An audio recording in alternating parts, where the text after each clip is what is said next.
Hey guys, welcome to Juicy Tea, where I read out the best stories on Reddit, so you don't have to. The funny, shocking, and satisfyingly juicy. Today we ask Reddit, who do you know who ruined their own lives, and how? Guinea Capra says, family member addicted to shopping. Her and her husband made really good money and could have had a very comfortable life. Every single year, she decided she didn't like their house, sold it at a loss, and then renovated and bought all new designer furniture for every new house. Jesus, that sounds like a lot of work. On top of that, she constantly bought multiple pieces of the same designer clothes and jewelry, art, cosmetic procedures, etc. Eventually, they couldn't even get a mortgage anymore and were in an insane amount of debt, lost their cars and everything else they owned. She ended up stealing her mother's credit card to use for restaurants and attempted to make a bunch of frivolous lawsuits, which just resulted in more legal debt. Shame she didn't just get a job as an interior designer. Should have made money instead of losing everything. Deleted ads. I work in debt consolidation. I talk to clients who have gone through this. They're addicted to spending and are spending more than they can repay. They do it for years and years. It works because they are paying their creditors. Every once in a while, they run into some money. Maybe they made a good investment, got a bonus, etc. that helps them keep everything alive. Keep in mind, if you talk to those people in daily life, you have no idea anything is wrong. They're not addicted to drugs or alcohol. They're addicted to credit. Sure, they have nice things, but that doesn't mean they don't have a problem. Eventually, they start getting told no. They go for that new loan. They get told no. They go for that new mortgage. They get told no. Then they call me. My job is to make them understand they have a problem. They're addicted to credit, and it worked for a long time because they were successful. But things changed, and what they were doing isn't sustainable. I deal with this stuff every day. Local Dragonfly 1936 says, friend's daughter called in multiple bomb threats to a local high school. She got caught and convicted. She was 18 at the time, so an adult record. This was post 9/11 and didn't happen in the US. From what I understand, she didn't like a teacher and was having issues. It was dozens of threats over the course of months. The police response costed several million, and the whole community felt terrorized. She pled guilty and got a 3-month conditional sentence. AdRude7377 says, a spoiled kid from a well-off family in a nearby small town, around age 20, was having a party at his house. He, jokingly, pulled an old antique handgun out of a drawer and aimed it at his friend, also maybe around 20 years old. You can guess what happened next.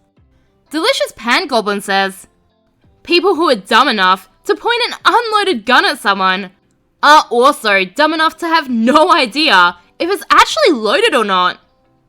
Sauciest adds, I saw a quote on Reddit a while ago that haunts me. The two loudest sounds you'll ever hear are a click when you expect a bang, and a bang when you expect a click. Particular Natural 12 says, took out a mortgage on his house and leveraged all of his other assets to go all in on Lunacoin. It worked beautifully, until it didn't. Context, there was a way to earn interest on the pile of Lunacoins you held. A ton of financial influencers were pumping out content about how much money you could make staking Luna, and then it absolutely imploded. Wiped my uncle out completely. He went from owning his own home, fully paid, and 3 rental properties with mortgages, to living in a studio apartment. Oof, that's rough. Pizza says, I knew a few folks in college who got hooked on meth and never pulled themselves out of it. But the funniest story is a guy I knew in college who stayed in line all night to buy a PS2, which caused him to totally blow off a big lab report, which ultimately meant he had to switch his major. Bad loss adds. I know several people that failed out of college because they couldn't log out of World of Warcraft.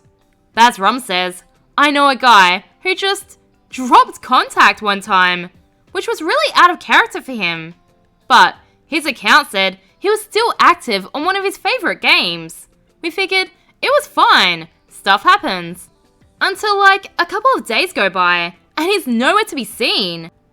Being that I was the only one in our online group who actually knew where he lived and had contact information for him, I called his mum, which was a singularly weird experience because she didn't really understand how I'd gotten her number or who I was. Imagine getting a call from a stranger and hearing, hello Mrs. C, I'm Doug's friend. We play games together, and we haven't heard from him in a while. He's usually hanging out with us, and he didn't say he was going to be out of town or anything, so we were worried. She hadn't heard from him either, and went to check his apartment. She found his PC, hooked up, and his RuneScape farming bot going ham on some trees, but no sign of him. She was worried, called the cops, his dad, his ex, and everyone she could think of. After about 6 hours, he gets in contact and says he's been in Paris with one of his oldest and very, very rich friends, and they'll be back soon. Keep in mind, he lived west coast of the US. Paris is pretty much the other side of the world. He didn't mean to just dip, but when the opportunity to go on a multi-country, week-long bachelor party, totally free came up, he took it. He'd just gotten too drunk and busy to tell anyone about it. Yeah, that's fair. I'd take a free vacation too. The botting, however, disgusting. Orion Sun says, 32 male coworker, nice, quiet guy, up and coming at work. He'd just been talked to about joining management, better hours, double wages, and benefits. He was in a serious relationship with a girl at work. Her mother also worked there. So, during the holidays, where we had extra days off work, he hits up Starbucks, buys 3 venti 4 quad shot coffees, went home and played either WoW or Eve, I don't remember which. This guy gets so into his game, it's all he does for 7 days straight. Starbucks was just around the corner from him. He would take a short break, get his coffee, and then back to the game. No food though. After day 4, he didn't come to work. Nobody had heard from him, and his attendance was normally good. By day 7, he ends up giving himself caffeine-induced psychosis with hallucinations. He freaked out, thinking someone was after him. He calls the police a couple of times. They didn't show up fast enough for him. He drives to the police station and drives his car into a bunch of the police cars in front. He's screaming, completely losing his mind. The cops come out and beat him up for hitting their cars.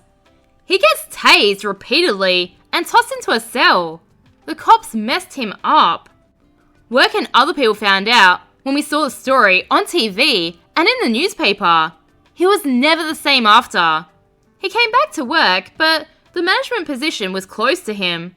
He was back in a basic position. His girlfriend broke up with him because her mother told her to. He lost almost everything and had issues with fogged brain and PTSD. Caffeine did all of that? Yeah, I'm still not giving up my morning coffee. The Unblinking Eye 1001 says, a friend from high school won $1,000 a week for life. Never went to college. Never held down a long-term job. Always worried some lady is trying to take his money by getting pregnant or stealing it through marriage.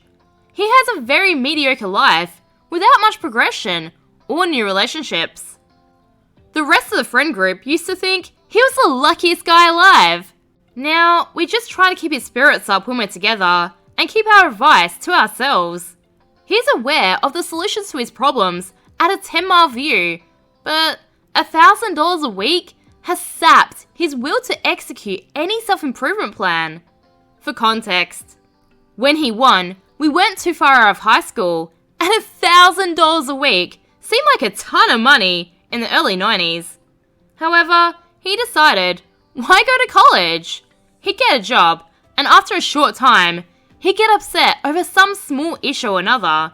He'd say, I don't have to put up with this, and quit on the spot. Relationships were completely disposable to him. Now he has a job to live a semblance of a middle-class life. He's bitter about it because you can imagine the jobs he's qualified for. We've tried to gently mentor him when he asks, why is there a disparity between our lives and his? But he doesn't really want viable solutions that will require effort. He wants an easy fix, like the one he got way back when. Jeez, who would have thought winning the lottery would ruin your life? I have heard a few stories like this though, but I just don't get it. Can you imagine getting the opportunity to just do whatever you want to, pursue whatever career or hobbies you want, and somehow letting that ruin your life? If you had $1,000 a week, regardless of work, what would you do with it? Remember, I post new content every day, so subscribe for more juicy tea.